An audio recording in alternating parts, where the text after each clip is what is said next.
Kita sebagai pemilik lahan atau pemilik properti, kita minta untuk diplotkan, diukur ulang seperti itu. Tapi kalau akhirnya mereka jadi terpenjara, wah ini semua jadi takut gitu, jadi simalakama.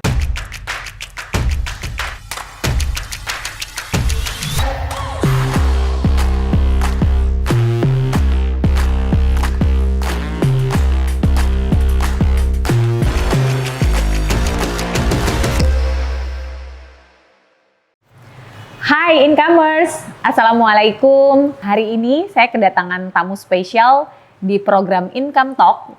Seorang wanita cantik, wanita strong, seorang pengacara hebat dan handal di Kota Palembang, Sumatera Selatan. Beliau adalah Ibu Titis Rahmawati. Selamat datang Bu Titis. Terima kasih. Saya biasa menyapanya Yunda Titis.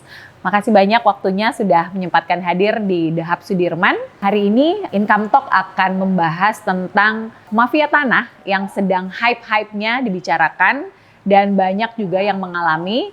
Nah, Income menghadirkan Ibu Titis untuk lebih detail mengulas agar incomers semua berhati-hati ke depan agar kita semua tidak menjadi korban dari mafia tanah itu sendiri. Yunda Titis, apa kabar? Baik, alhamdulillah. Cantik banget. Wah, ini juga EN juga cantik, terus ruangan Hub Sudirman juga keren. Thank you. Pada waktu itu belum sempat hadir, tapi akhirnya bisa kesampaian hadir. Keren deh. Makasih. Oke, Yunda Titis, kalau bicara tentang kiprahnya Yunda Titis ya, itu kan bukan waktu yang sebentar. Saya dengarkan dari zaman dulu awal memulai karir sampai hari ini tuh perjalanan yang luar biasa ya, udah sempet tampil kemana-mana, terus kemudian juga case-case banyak hal yang epic juga yang dihandle. Mungkin boleh di-spill ke teman-teman incomers Yun, perjalanan karirnya sampai hari ini sudah membantu banyak klien. Iya, jadi saya menjadi advokat itu pada tahun 92. Saya baru disumpah diangkat oleh oleh Pengadilan Tinggi dulu awalnya. Dari Pengadilan Tinggi saya menjadi advokat, zaman dulu tuh namanya pengacara praktek. Nah, terus pada tahun 2000 saya diangkat oleh menteri menjadi advokat. Kalau sekarang kan menjadi advokat tidak perlu pakai SK menteri, SK organisasi saja sudah cukup. Tadi pada waktu itu kita harus melewati hal-hal tersebut. Jadi kalau mungkin dari 92 itu mungkin udah 30 tahun ya? Wow. 30 tahun. Dan kasus-kasus saya tahun 94 saya pernah membela pembunuhan suami yang kebetulan agak mirip-mirip kayak kasus Sambo lah gitu. Ada suatu hal masalah rumah tangga dan juga ada pelecehan, bukan pelecehan sih, sempat belum menikah pun diperkosa, akhirnya dia menikah, terus ada sesuatu keributan di rumah tangga, terjadilah suatu pembunuhan itu. Dan alhamdulillah bebas dalam arti ada alasan pemaafnya bahwa pembunuhan itu. Jadi dalam waktu 5 bulan klien saya dibebaskan. Dan waktu itu saya masuk majalah Nova, Kartini. Padahal waktu itu saya 2 tahun baru jadi advokat. Dan rasanya senang banget lah bisa membela. Dan kebetulan si klien saya itu memang orang yang tidak mampu, yang hanya ibunya seorang tukang sayur. Gitu. Jadi perjalanannya sudah 30 tahun incomers. Jadi ilmunya tidak diragukan lagi ya secara Insya Allah. Hukum, juga perjalanan kasus-kasus yang dihandle oleh beliau. Nah, Yun, ini bicara kan akhir-akhir ini banyak sekali berita yang beredar gitu ya tentang, mungkin Yunda sendiri saat ini tuh juga sedang menangani gitu ya case tentang mafia tanah. Dan mafia tanah ini sendiri kan banyak sekali gitu ya, tidak hanya kalau orang tahu kan mungkin mafia tanah itu identik dengan institusi tertentu. Namun ini kan ada banyak pihak gitu. Nah, sebenarnya apa dan seperti apa mafia tanah ini dan di mana sebenarnya mereka ini, Yunda? Ya, yang kita perlu ketahui dulu ya mafia tanah ya. Namanya mafia berarti suatu kegiatan yang terorganisir, yang secara rapi, secara rahasia dan melibatkan beberapa pihak. Nah, kalau mafia tanah berarti dia kegiatannya di bidang pertanahan. Nah, kenapa sekarang banyak dengan kata mafia tanah ini kan ada suatu statement dari Presiden Jokowi dengan membentuk juga dengan Kejaksaan Agung, bekerja sama dengan kepolisian, dibentuklah Satgas Anti Mafia Tanah. Maka jadi kita sekarang sering ngomong tuh gampang banget deh, oh ini mafia tanah, mafia tanah. Yang dikatakan mafia tanah tadi itu tadi melibatkan dari beberapa pihak, bisa dari pihak PPAT, notaris gitu, bisa juga dari oknum BPN tersebut, bisa juga dari oknum aparat penegak hukum. Saya bilang oknum aparat penegak hukum karena mungkin bisa saja ketika mereka melakukan suatu kegiatan untuk mengambil tanah orang lain, mereka mengujinya secara legal ke pengadilan, sehingga dengan gugatan-gugatan yang direkayasa serapi mungkin, akhirnya dengan tanah yang alasannya mungkin pada dipalsukan, itu mereka menang. Nah itulah yang sekarang pemerintah lebih fokus ke mafia itu. Ya.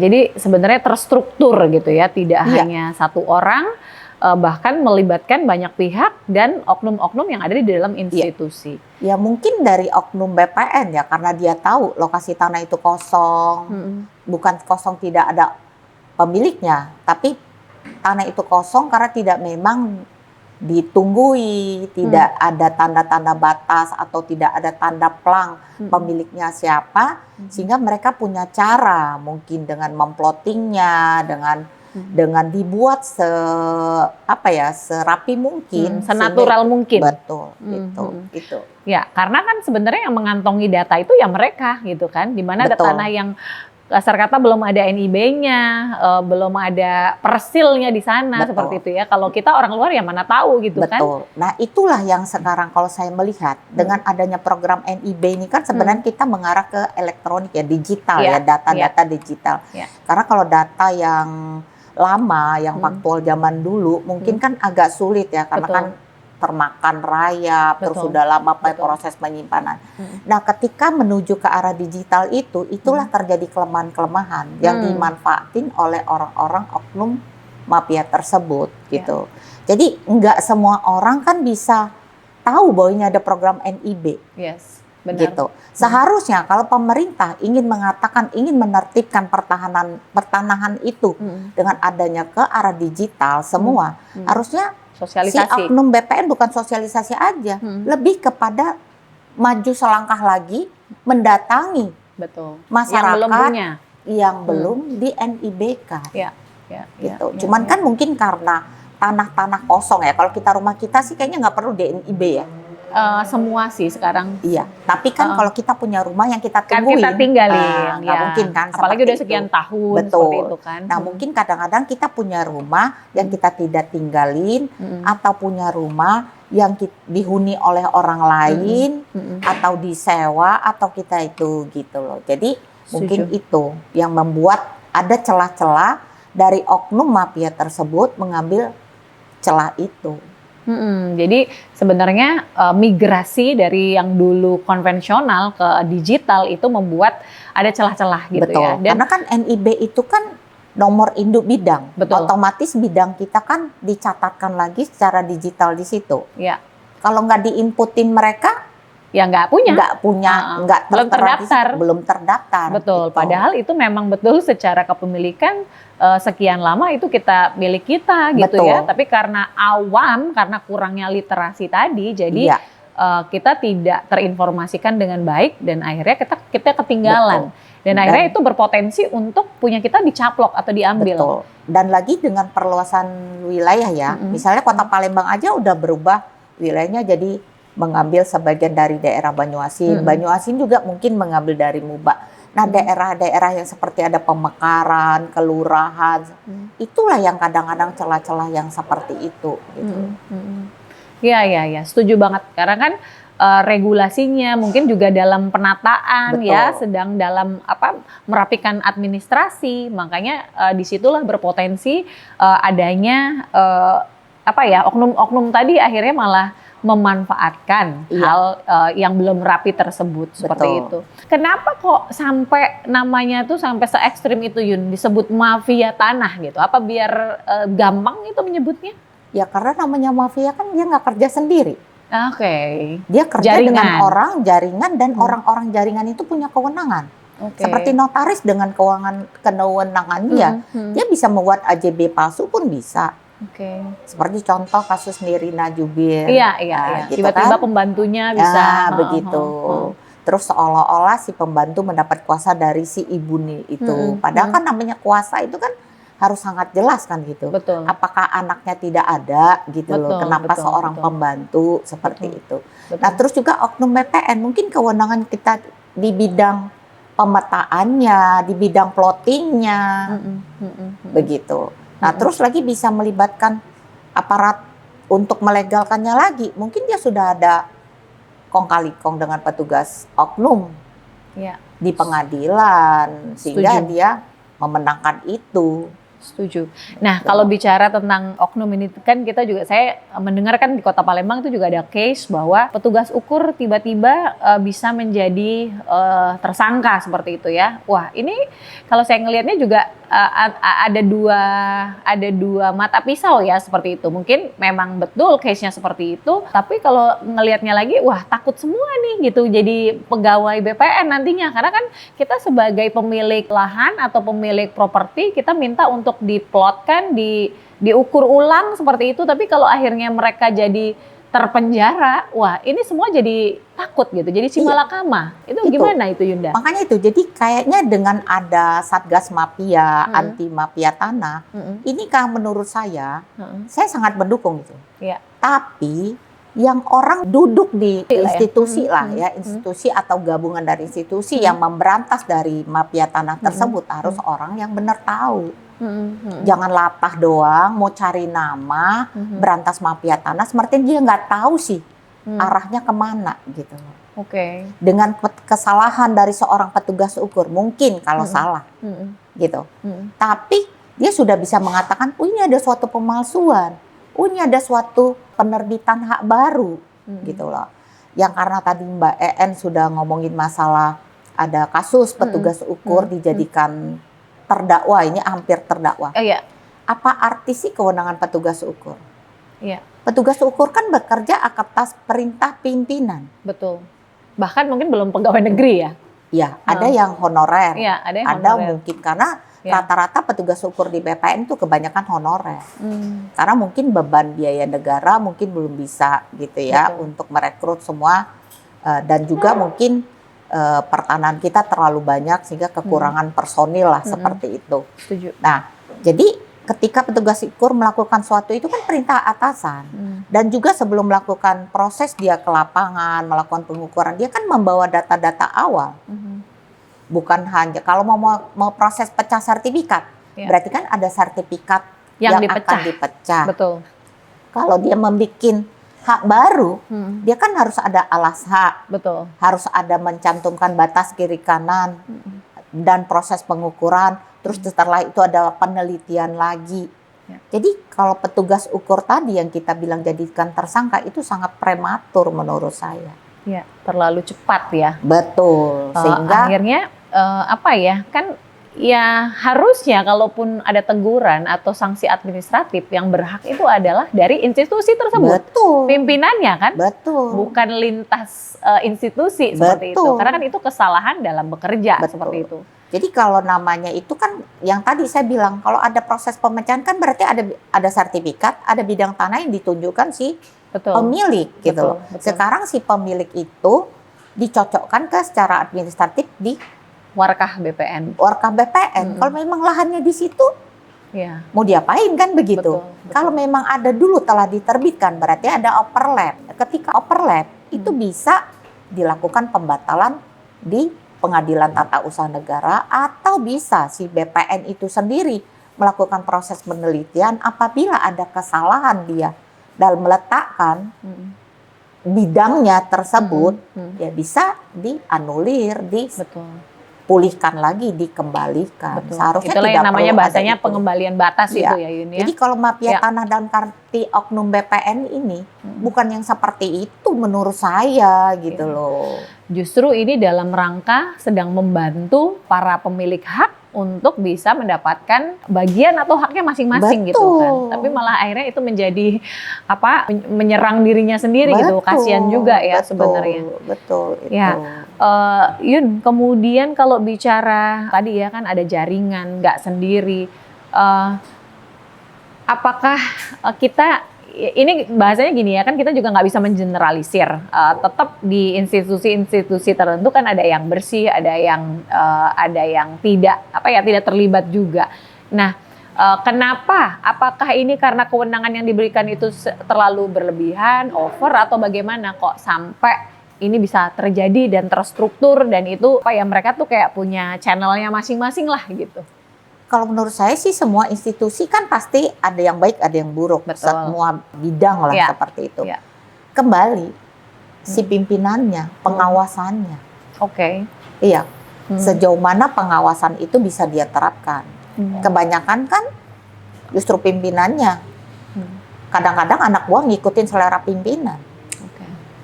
Saya nemukan ada sertifikat diterbitkan cuma 3 hari. Wow. Ada. Dan ada bidang yang memang nggak ada, dibikin ada. Dan itu yang saya sayangkan, saya laporkan ke Polda. Sampai sekarang tuh nggak jalan. Oh, wow. Tapi yang benar-benar memang hukumnya tidak bersalah, semudah itu.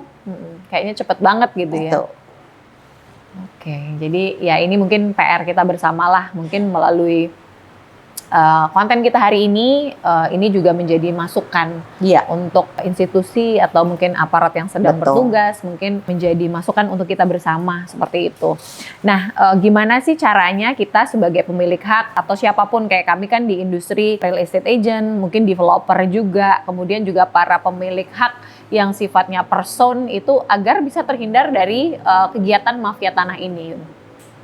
Ya paling tidak kalau kita punya tanah, pasang tanda batas, supaya tidak ada overlap sama kiri kanan. Kan pasang patok gitu pasang patok. Terus kalau memang bisa dipagar itu lebih baik. Terus yang kedua mungkin ada plang nama, supaya jelas itu sudah ada orang yang punya seperti itu. Terus didirikanlah bangunan untuk orang menunggu.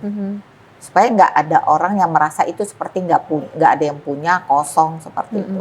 Saya rasa ya kita, karena kan hukum agraria ini pembuktiannya kan mengandung masih stelsel negatif. Jadi siapa yang mendalilkan punya ya harus buktikan gitu.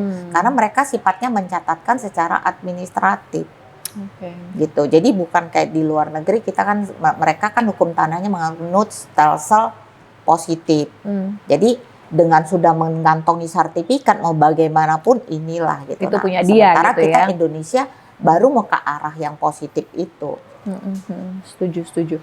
Jadi ya caranya adalah biar kita terhindar, pasang sign, tanda-tanda di lahan yang kita miliki, rumah. Karena kan sometimes kita punya rumah tuh nggak cuma satu, bisa punya banyak. Bahkan kan mungkin dibuat kos-kosan, dibuat hostel, disewakan misalnya Airbnb, misalnya juga ruko, misalnya lahan kosong. Apalagi lahan kosong ya Yun ya, kalau biasanya belum dibangun itu biasanya dibiarkan bongkor gitu kan, banyak tanamannya, terus besok-besok tiba-tiba ada rumah kecil, rumah non permanen, nanti tiba-tiba di beton setengah, tiba-tiba besok udah beton full. Dan pada saat mau mengosongkan itu malah mengeluarkan biaya lebih untuk memberikan ganti uang kerohiman, nggak mau diganti rugi pula, tapi namanya ganti untung gitu ya Yun. Ya ada masuk itu banyak banget case akhirnya. Masuk di kantor saya ada. Jadi dia pemilik sertifikat lama yang zaman orang tuanya dulu udah 50 tahun lalu. Kredit dengan Pertamina. Mencicil. Terus 150 orang datang ke kantor saya. Setelah dilihat itu sudah penuh. Punya orang. Terus kita mau lakukan upaya hukum, itu sama aja ngabisin biaya. Tapi si pemilik tanah tersebut juga yang sekarang menguasai fisiknya, itu juga nggak bisa ngapa-ngapain, jadi nggak bisa sertifikat juga kan. Nah ujungnya ya lebih baik. Menurut saya ada kesalahan juga sih si pemilik asal, orang anaknya aja nggak tahu tanah orang tuanya di mana. Benar kan gitu? Jadi 150 orang itu tinggal tanpa alas hak seperti itu? Betul. Oh oke. Jadi ya pokoknya tinggal aja lah gitu Tinggal ya? aja. Nggak Dan dia pakai kadang-kadang surat-suratan lah ya? kalau ketemu yang agak sedikit preman, dia bisa bangun dengan bangunan yang Permanen, permanen. beton gitu. Betul. Gitu. Nah, menanggapin itu juga kan ini lagi hype nih Yun, kasusnya artis ya. Mungkin boleh disebut nama karena memang beliau juga mendeklar itu di sosial medianya itu Bu Wanda Hamidah. Baik. Itu saya ngelihat dan saya cukup mengikutin gitu, tiba-tiba rumahnya itu satu komplek gitu tiba-tiba mau dieksekusi oleh satu orang, satu nama, dan itu mungkin karena dia sifatnya eksekusi, dia melibatkan lah aparat, Pol PP, polisi, dan pemerintah daerah. Nah itu kok bisa Yun kayak gitu? Dan sementara dia udah tinggal sekian puluh tahun gitu keluarganya. Iya. Itu Jadi gimana gini ceritanya? ya, kita bicara eksekusinya ya. Yes. Saya nggak ngikutin hukumnya karena Iya. kan saya nggak tahu, saya juga nggak tahu permasalahan. Oke. Tapi kalau saya lihat sampai tertunda eksekusi yang saya baca di media, itu karena memang eksekusinya itu menurut saya sih tidak sesuai dengan aturan hukum. Oke. Karena ketika suatu eksekusi yang namanya pengosongan, harusnya pengadilan yang memerintahkan.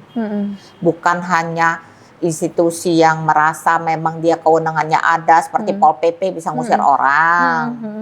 Begitu.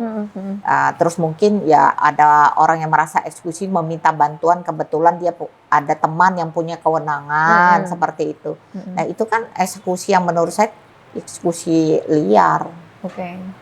Eksekusi itu kan harus pengadilan yang mengatakan bahwa, dan pengadilan pun ada payung hukumnya apabila ada putusan yang amarnya memang harus dikosongkan, memang harus objek itu diserahkan kepada seseorang yang memang di dalam amar tersebut yang dinyatakan berhak. Ya.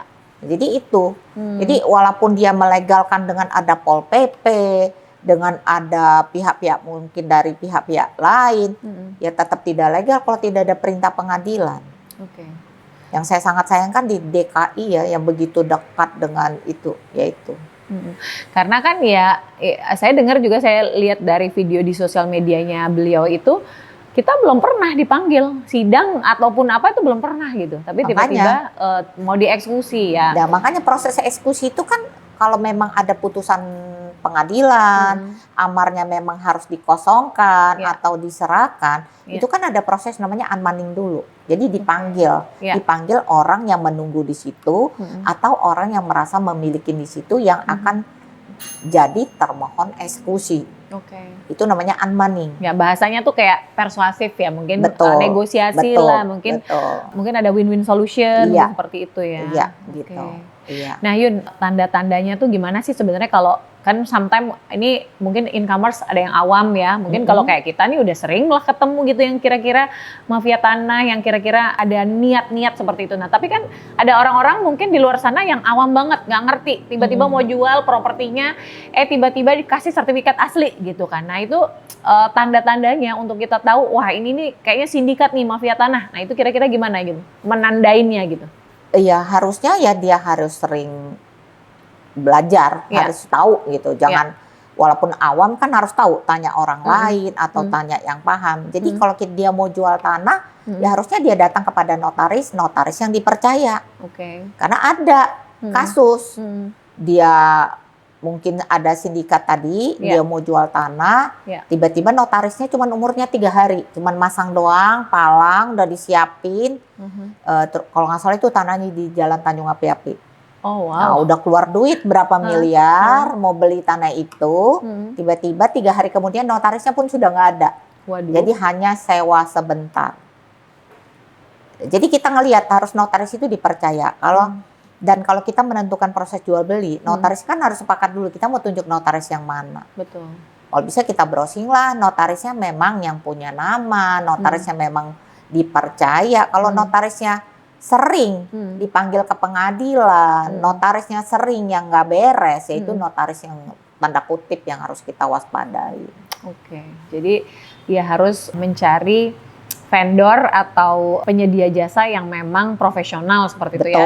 Salah satu caranya mungkin juga boleh. Oh boleh, ada pihak ketiga seperti kayak income, ada pihak ketiga yang memang menjembatani kedua belah pihak. Nah, dengan menjembatani kedua belah pihak ini kan otomatis Kalau orang awam kan sudah separuh sudah diserahkan kepada Betul. itu. Tapi kembali lagi, agent properti juga yang aman, Iya. yang bisa punya istilahnya kualifikasinya jelas seperti itu. Kalau kayak income saya ini kayaknya nggak ada diragukan deh.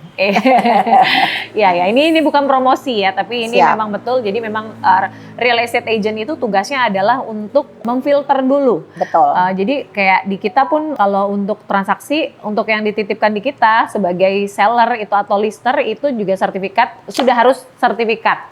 Jadi kalau belum kita tidak terima, karena kan proses dalam mensertifikatkan itu sendiri masih lama sekali dan kita juga tidak menjamin bahwa alas haknya itu benar dan apakah bisa disertifikatkan. Jadi selalu pilih penyedia jasa atau vendor yang berkaitan dengan transaksi itu yang terpercaya, jangan yang abal-abal.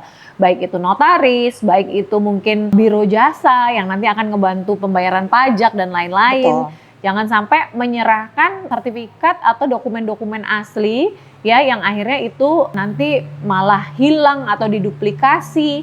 Terus kemudian mungkin masukan juga kalau di awal mau pembayaran apapun itu harus selalu di cover dengan perjanjian tertulis. Jadi misalnya ya Yun ya, mungkin Betul. ini bisa dijelaskan Yun. Iya. Jadi gini, kalau kita sudah melibatkan pihak ketiga seperti agent properti atau income lah, kita menjual salah satu aset properti kita, otomatis kan kita sudah menyerahkan kepada agent tentang hak-hak kita. Ya. Dan agent properti juga mempunyai kewajiban untuk memasarkan properti. Terus ketika ada yang minat properti kita, otomatis kan dia sudah memfilter juga si pembelinya memang beritikat baik atau tidak. Betul. Karena bisa saja dia melakukan DP, terus tiba-tiba ingin menguasai properti itu, padahal belum ada pelunasan. Betul. Itu banyak yang sekali terjadi seperti itu. Jadi, kalaupun terjadi suatu sengketa, kita ada pihak yang namanya saksi jadinya. Iya. Begitu.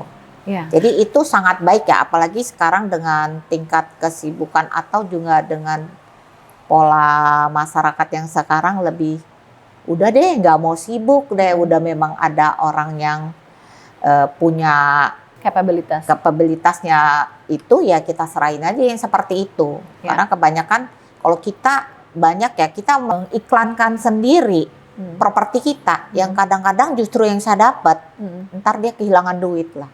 Pura-pura ini Bu saya mau beli bla bla bla. Ujungnya ini nomor rekeningnya bener nggak Bu gitu.